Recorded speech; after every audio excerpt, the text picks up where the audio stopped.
Mi hija me regaló un par de auriculares inalámbricos para mis 63 cumpleaños. Los llevé al trabajo para enseñárselos a mis compañeros. Un viejo amigo, es militar, los cogió, los miró de cerca y se puso pálido. «Tienes que llamar a la Policía Nacional», susurró. «Estos auriculares han sido modificados». No le creí. Lo negué. Era mi hija.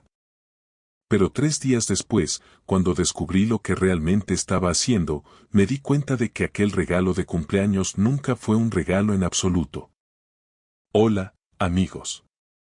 Gracias por acompañarnos hoy. Si esta historia os llega al corazón, por favor, dadle a me gusta y suscribíos para estar conectados con más relatos de la vida real. Dejad un comentario abajo contándonos desde dónde nos escucháis. Nos encanta saber de nuestra comunidad en todo el mundo. Una nota rápida. Aunque algunos detalles han sido ficcionalizados para la narración, las lecciones y advertencias de esta historia son muy reales. Cualquier parecido con nombres o lugares reales es pura coincidencia.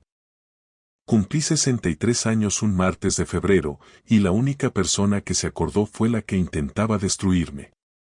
No es que lo supiera entonces. Esa mañana me desperté de la misma manera que lo había hecho durante los últimos 6 años. Solo en una casa que todavía sentía demasiado grande. La cafetera cobró vida a las 6:30. Fui arrastrando los pies a la cocina con mi vieja sudadera de correos, esa con el logo desgastado. Fuera, la mañana en Madrid era gris y fría. Mi teléfono estaba en silencio sobre la encimera. Sin llamadas, sin mensajes. La mayoría de la gente de mi edad olvida los cumpleaños una vez que llegas a cierto punto.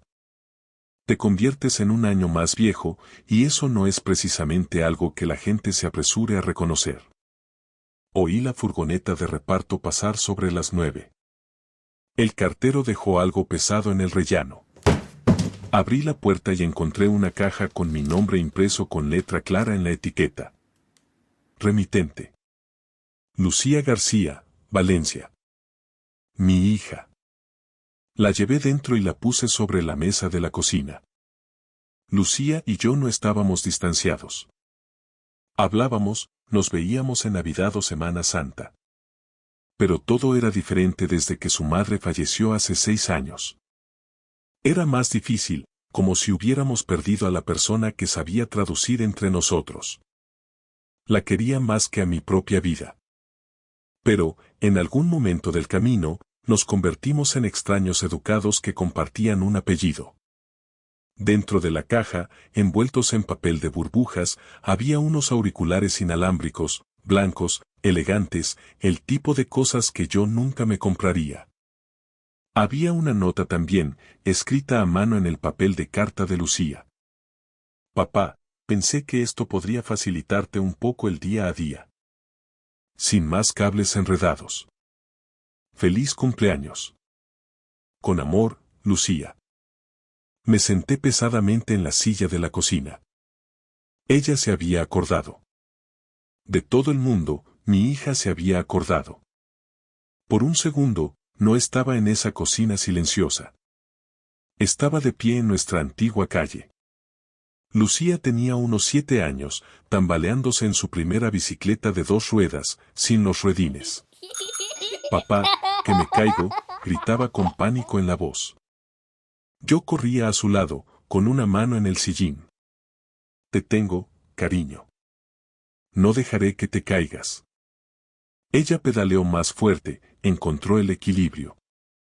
Solté el sillín sin decírselo.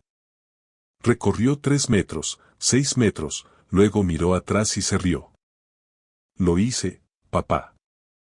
Lo hice. Volvió haciendo un círculo, sin aliento y sonriendo de oreja a oreja. Confío en ti, papá.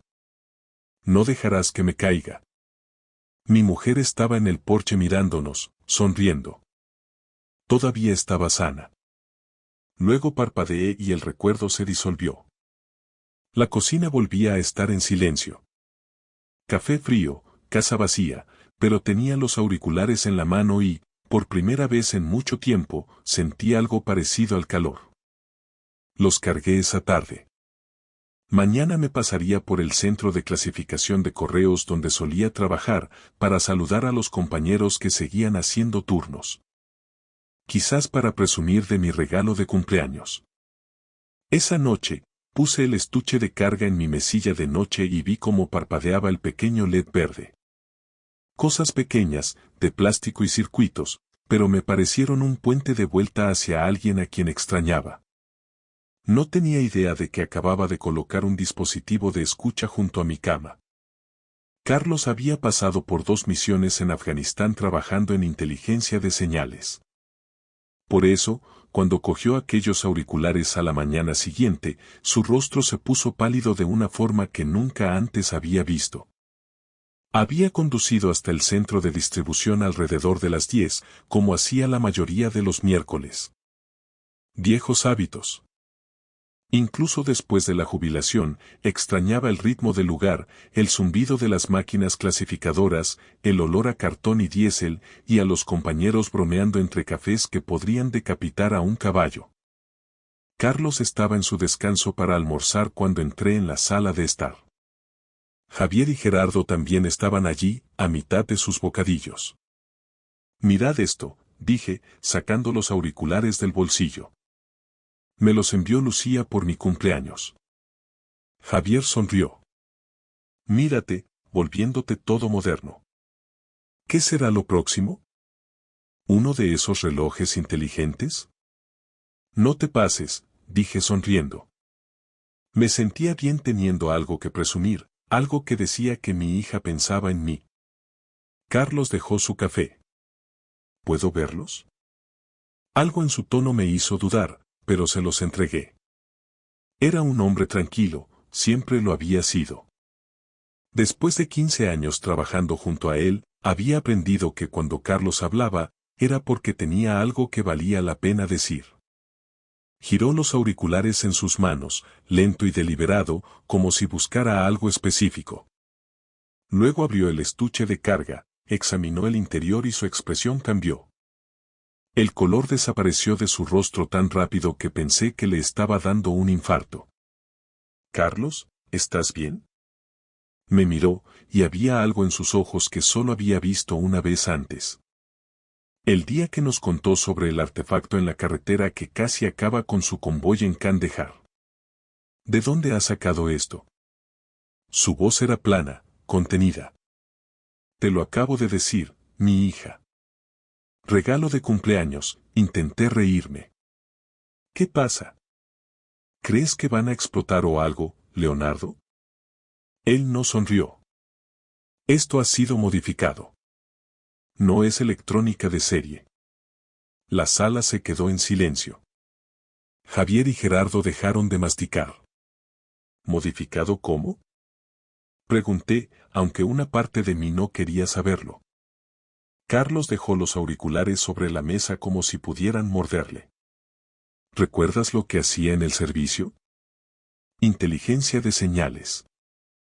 Equipos de comunicaciones, vigilancia, tecnología de monitoreo, golpeó el estuche de carga. Sé qué aspecto tiene el hardware alterado. Y a esto alguien le ha metido mano por dentro. Se me cayó el alma a los pies. ¿Estás diciendo qué? Estoy diciendo que esto ya no son solo unos auriculares. Me miró y vi algo que no me gustó. Lástima. Tienes que llevar esto a la policía ahora mismo. Vamos, Carlos, oí la actitud defensiva en mi propia voz. Me los dio mi hija. Me estás diciendo que ella. No te estoy diciendo nada sobre tu hija. Carlos se levantó, y la amabilidad en su rostro lo hizo peor de alguna manera. Te digo que alguien los ha modificado para vigilancia. Podría ser un defecto de fábrica del extranjero. Podría ser otra cosa. De cualquier manera, esto no es algo que debas ignorar. Tiene razón, Leo, dijo Javier en voz baja. Si Carlos dice que algo anda mal, es que algo anda mal. Miré los auriculares. Parecían los mismos de esta mañana. Pequeños, blancos, inofensivos. Pero Carlos nunca me había fallado. Ni una sola vez en 15 años. Está bien, dije. Los llevaré. Carlos asintió. Hoy mismo, en el descanso. No esperes. Conduje hasta la comisaría de la Policía Nacional en mi hora de almuerzo, diciéndome a mí mismo que Carlos tenía que estar equivocado. Tal vez la jubilación me tenía paranoico y estaba mezclando los instintos militares de un buen hombre con algo inocente. No estaba equivocado. El inspector no anduvo con rodeos. Señor García, esto no son solo unos auriculares. Son un sistema de vigilancia. El inspector Romero tendría unos 50 y tantos años, con canas en las sienes y ese tipo de voz firme que proviene de 20 años dando malas noticias. Su oficina era pequeña, abarrotada de expedientes. Me senté frente a él con los auriculares entre nosotros sobre el escritorio. Le había explicado todo. El regalo, la advertencia de Carlos, la sensación de que algo no iba bien. Romero escuchó sin interrumpir. Cuando terminé, cogió los auriculares con cuidado. Voy a dejar que nuestro técnico les eche un vistazo. Tardará unos minutos. Me dejó solo en esa oficina durante 20 minutos. Una parte de mí todavía esperaba que Carlos se hubiera equivocado. La puerta se abrió. Romero regresó con un chico más joven que llevaba un portátil. Señor García, este es nuestro especialista en forense digital. La expresión del técnico me lo dijo todo antes de que hablara. Han sido modificados, dijo. Captura de audio, rastreo de ubicación, activación remota. Alguien puede escuchar todo lo que esté a su alcance. Pueden ver a dónde vas, cuando estás en casa, cuando no. La habitación dio vueltas. Agarré los reposabrazos. ¿Alguien puede oírme? Mi voz salió ronca. Todo lo que diga, todo, dijo Romero en voz baja. Cada conversación, cada llamada, cada palabra. Pensé en anoche, hablando solo en la cocina. Todos los pequeños pensamientos privados que tiene un hombre cuando cree que está solo. Mi hija me dio esto. Miré a Romero. ¿Cree que ella? No creo nada todavía, dijo Romero. Pero escuche con atención. No la confronte. Todavía no. ¿Qué? Si la confronta ahora, lo negará. Se enfadará. Entonces, sea lo que sea que esté planeando, pasará a la clandestinidad. Nunca sabremos de qué se trata, se inclinó hacia adelante. Ahora mismo, ella no sabe que usted lo sabe. ¿Qué tiene que hacer? Actuar con normalidad. Póngase los auriculares. Hable. Siga con su vida, vea cómo reacciona ella. Necesitamos pruebas, señor García. Necesitamos saber qué está tramando. Mis manos temblaban. La gente no hace esto por curiosidad, dijo Romero. Hay un plan mayor aquí. Dinero, propiedades, acceso a algo. Lo descubriremos, pero necesito su ayuda. Pensé en Lucía. En su madre, que se fue hace 6 años. En la niña de la bicicleta. Está bien, dije. Lo haré. Romero deslizó los auriculares de nuevo por el escritorio. Llévese esto a casa. Cárguelos. Póngaselos mañana. Llámeme si pasa algo. Los recogí. Se sentían contaminados de alguna manera, pero me los metí en el bolsillo. Esa noche, los puse en la encimera de la cocina y los me quedé mirando durante 1 hora. Pequeños, blancos, de aspecto inofensivo, pero no lo eran. Eran un arma que había dejado entrar en mi casa. La cafetera zumbaba en la esquina. El frigorífico hacía clic al encenderse y apagarse. Sonidos normales en una casa que ya no se sentía normal. Pensé en la nota de Lucía. Pensé que esto podría facilitarte un poco el día a día. Facilitar. Tomé una decisión esa noche sentado solo en aquella cocina. Si mi hija quería escucharme, le daría algo que oír. Le seguiría el juego. Le daría exactamente lo que ella quería escuchar y observaría cómo se movía. Fue la decisión que me salvaría la vida. Me los puse en los oídos el jueves por la mañana y empecé a hablar conmigo mismo como un hombre que había olvidado que no estaba solo. Los auriculares encajaban bien, eran cómodos, y eso lo hacía aún peor. Me movía por la cocina, preparando el café, dejando que mis pensamientos fluyeran en voz alta. Estoy pensando en vender ese dúplex que me dejó Susana, dije a la habitación vacía. Susana era mi esposa. El inmueble era real, lo había mantenido por puro sentimentalismo. El mercado está bien ahora.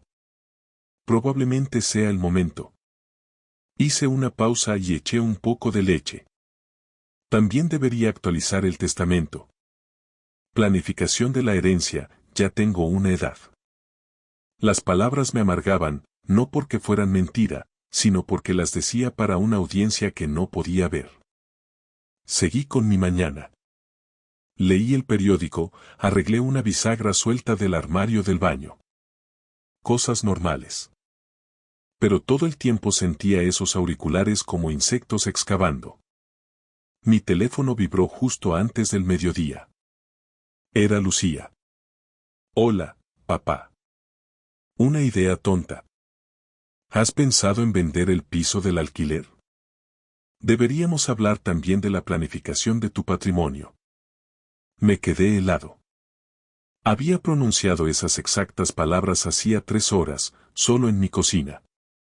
Y ahora estaban aquí, devueltas a través de un mensaje de mi hija. Demasiado rápido, demasiado específico. Miré la pantalla durante un minuto entero. Tal vez. Aún no estoy pensando, respondí. Los 3 puntos de escribiendo aparecieron de inmediato. Podría ayudarte si quieres. Estas cosas pueden ser complicadas. Te quiero. Dejé el teléfono. Todo había cambiado. El timbre sonó sobre las 18 de esa tarde.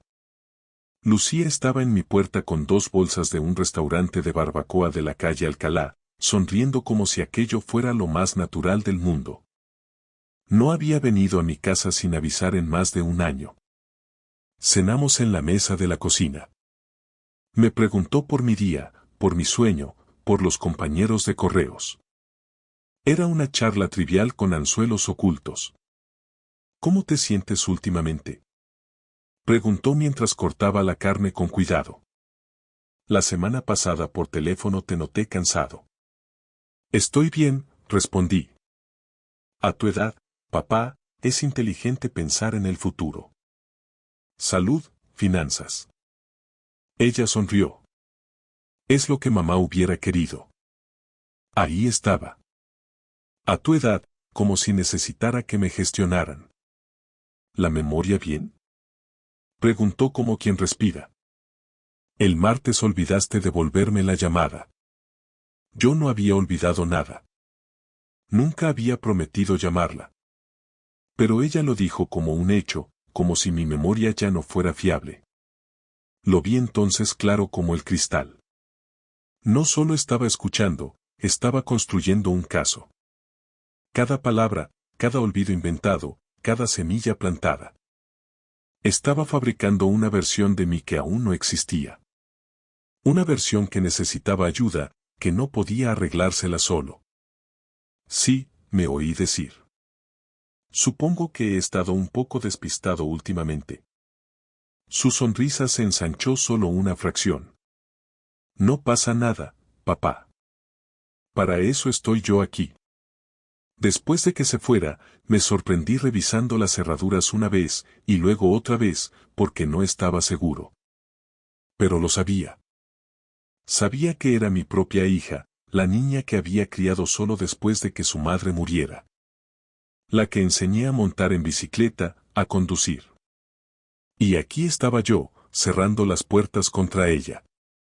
Miré los auriculares en su estuche de carga. Ella escuchaba. Ella vigilaba. Y ya iba 3 pasos por delante. Para el sábado por la tarde, había pasado 2 días más alimentando a Lucía con mentiras a través de los auriculares.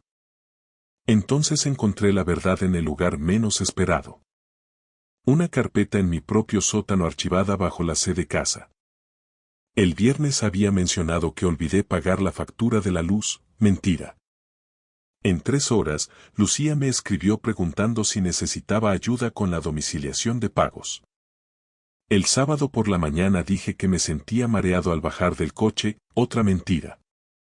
Me llamó al mediodía, preocupada por mi salud. Cada vez que hablaba al vacío de mi cocina, ella respondía como un reloj. Tal vez si necesito a alguien que me ayude a gestionar las cosas, había dicho yo esa mañana. Las palabras me daban náuseas. A las 14, la caldera empezó a hacer un ruido metálico. Un problema real esta vez. Cogí una linterna y bajé al sótano.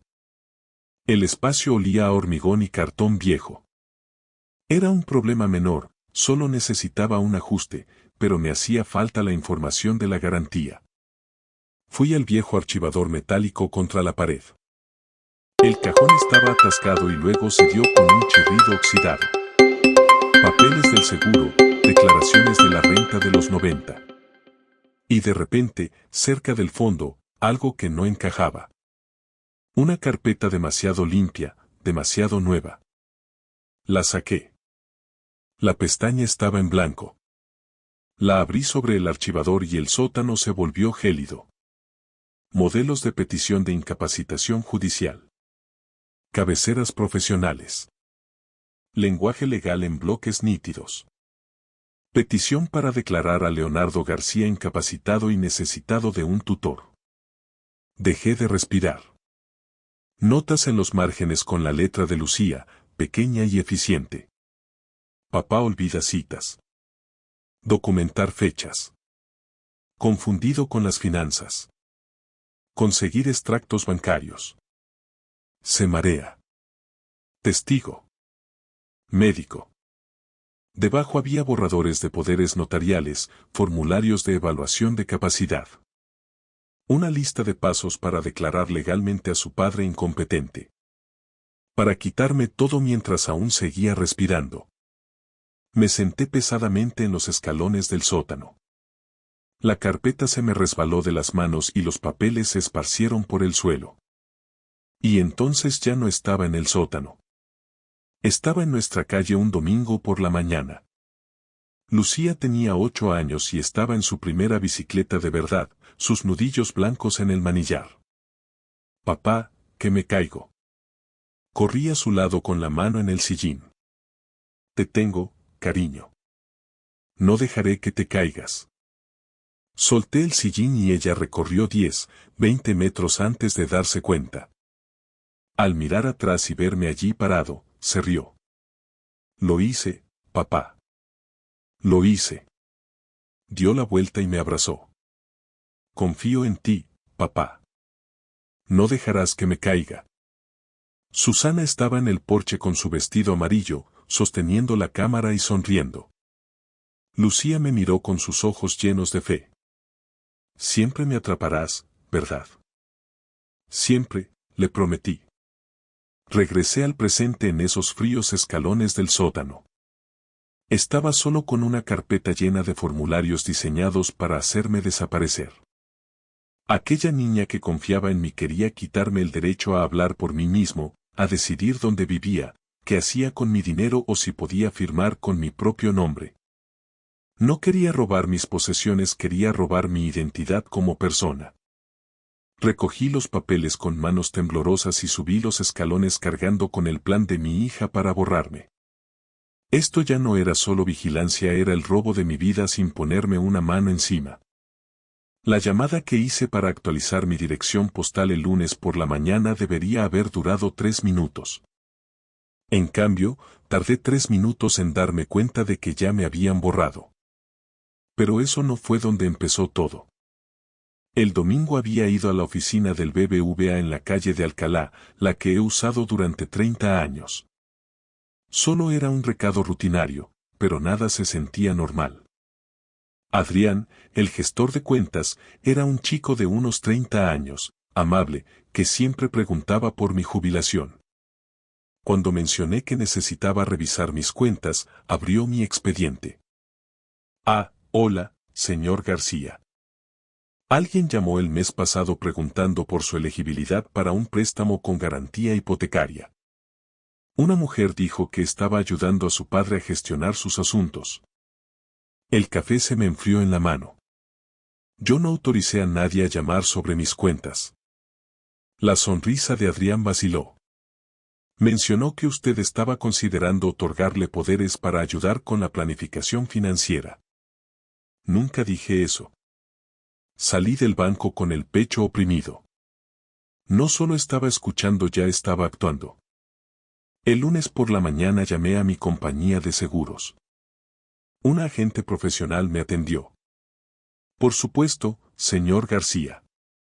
Oh, y veo que tenemos el cambio de beneficiario de hace unos meses, así que todo está en orden.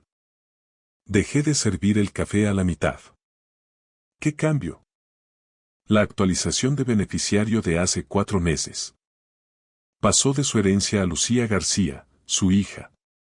Tenemos el formulario ante notario con su firma aquí mismo. La cocina dio vueltas. Yo nunca firmé nada. Es una falsificación, dije con voz fría. Voy a denunciar esto como fraude. ¿De cuánto es la póliza? 250.000 euros.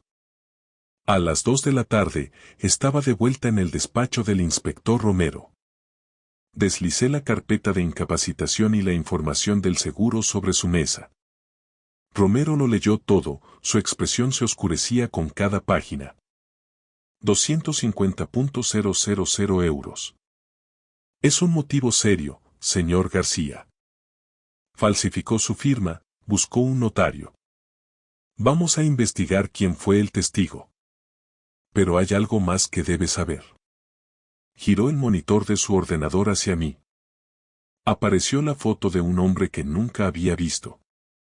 Pelo oscuro, unos 30 años, con una sonrisa de esas que no me dan buena espina. Marcos Nas, 34 años. Antecedentes en Valencia por explotación financiera de personas mayores. El abuelo de su anterior novia. Los cargos se retiraron cuando la víctima falleció y la familia llegó a un acuerdo extrajudicial. Señor García, este es el novio de su hija y ya ha hecho esto antes. Escuché la voz de Marcos por primera vez un martes por la noche, exactamente una semana después de mi cumpleaños. Estaba en mi salón con los auriculares puestos, fingiendo ver el telediario. De repente, a través de los auriculares, oí un teléfono sonar. No era el mío, sino el de Lucía. Una voz masculina, aguda e impaciente. ¿Ya ha firmado? Todavía no, Marcos. Está siendo precavido, la voz de Lucía sonaba tensa por el estrés. Nos quedamos sin tiempo, la voz de Marcos tenía esa calidad suave que algunos hombres usan cuando amenazan. Mis acreedores no van a esperar más. Las deudas de juego, Lucía. Lo estoy intentando, dijo Lucía. Le di los auriculares, planté la idea de la herencia. Inténtalo con más ganas. Me debes 30.000 euros por tu negocio fallido y tus tarjetas de crédito al límite. Oí a Lucía empezar a llorar. Marcos, por favor. Es mi padre. Odio hacer esto. Deberías haber pensado en eso antes de pedirme dinero. Además, ¿qué va a hacer él con todo eso? Está viejo, solo. Sentado sobre todo ese dinero. ¿Y si se entera? Marco se rió. No lo hará. Los viejos no entienden de tecnología. Por eso esto funciona. Sigue presionando con lo de la incapacitación. Una vez que tengas la tutela legal, accedemos a todo. La casa, la pensión, el seguro. Limpiamos tus deudas, nos repartimos el resto y eres libre. ¿No es lo que quieres? Silencio. Luego, un susurro, sí. Me quité los auriculares con cuidado. Mis manos temblaban. Estaba siendo manipulada, amenazada, con deudas de 30.000 euros. Pero aún así, lo estaba haciendo. Había plantado las dudas. Había presentado los papeles de incapacitación. Llamé a Romero. Lo tengo todo. La grabación de la conspiración. No haga nada, dijo Romero. Déjeme coordinarme con el banco. Lo prepararemos todo. Colgué y escribí un mensaje a mi hija. Lucía, cariño, he estado pensando en esos papeles que mencionaste. Vamos al banco el jueves por la mañana y lo arreglamos todo. Creo que tienes razón, me vendría bien ayuda. Le di a enviar. Los 3 puntos aparecieron al instante. ¿De verdad? Es maravilloso, papá. Yo lo organizo todo. Te quiero mucho. 2 signos de exclamación y un emoji de corazón. Reenvié la grabación a Romero y volví a leer el mensaje. Lo celebraba como si fuera la mañana de Navidad. Aquel jueves en Madrid resultó ser un día lluvioso. Habíamos quedado en vernos con Lucía directamente en la sucursal del BBVA a las 10. Llegué 5 minutos antes. En el bolsillo de mi chaqueta llevaba el teléfono con una línea abierta con el inspector Romero. Lucía bajó del taxi, radiante. Llevaba un abrigo elegante y en sus manos apretaba una carpeta de cuero. Papá. Me abrazó. Olía a un perfume caro que, como ahora comprendía, había sido comprado con el dinero de mis propias cuentas. Me alegra tanto que te hayas decidido. Esto te quitará muchas preocupaciones de encima. Entramos. Ya nos estaban esperando, pero no era el joven Adrián, sino 2 hombres de paisano y el inspector Romero. Junto a ellos estaba un hombre esposado. El mismísimo Marcos Nas. Lo habían detenido en el aparcamiento 10 minutos antes de nuestra llegada. ¿Qué está pasando? La voz de Lucía tembló. Se puso pálida al ver a Marcos. ¿Lucía García? Romero dio un paso adelante. Queda detenida como sospechosa de fraude, falsificación de documentos y vigilancia ilegal. Se le cayó la carpeta. Los papeles, aquellos mismos formularios sobre mi incapacitación, se desparramaron por el suelo de mármol del banco. Papá, no es lo que piensas. Gritó mientras las esposas se cerraban en sus muñecas. Él me obligó. No tuve otra opción.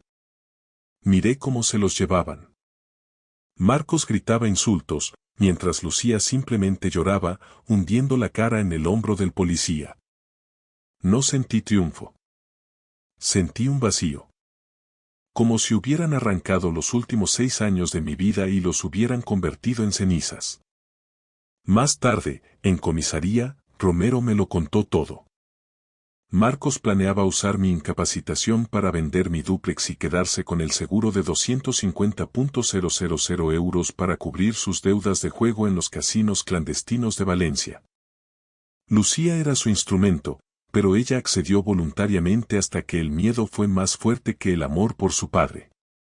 Han pasado 3 meses. El proceso judicial sigue su curso.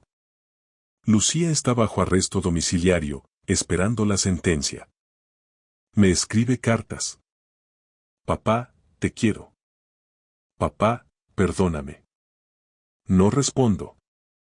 No porque sea una mala persona, sino porque ya no sé quién es esta mujer que me escribe esas palabras.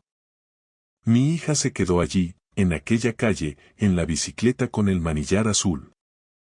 Esta mujer es una extraña. Este año cumplí 64. Nadie vino a felicitarme. Y esta vez, me alegré de ello. Esta es mi verdadera historia. No es la que los abuelos cuentan a sus nietos, donde todos se abrazan al final. Es una historia que deja cicatrices. No seáis como yo. No esperéis a que alguien empiece a escucharos a través de las paredes para empezar a hacer preguntas. No confíes ciegamente solo porque compartáis la misma sangre.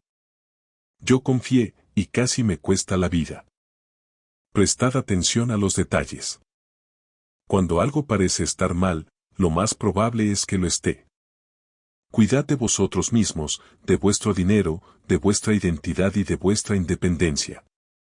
Porque las personas que dicen solo confía en mí, a menudo son aquellas en las que menos se debe confiar. Cada noche le pregunto a Dios por qué pasó esto. Quizás todavía me esté enseñando algo.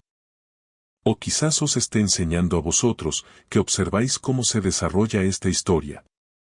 Hay muchas historias sobre traición y familia, la mía no es especial. Pero si salva a una sola persona de entregar su vida envuelta en papel de regalo, entonces, tal vez, todo esto tuvo algún sentido. Mantente alerta. A veces, el regalo más peligroso viene acompañado de las palabras te quiero. Gracias por escuchar mi historia hasta el final. Si resonó contigo, dale like, escribe en los comentarios qué fue lo que más te tocó y no olvides decir de dónde eres. Suscríbete al canal, vienen muchas más historias.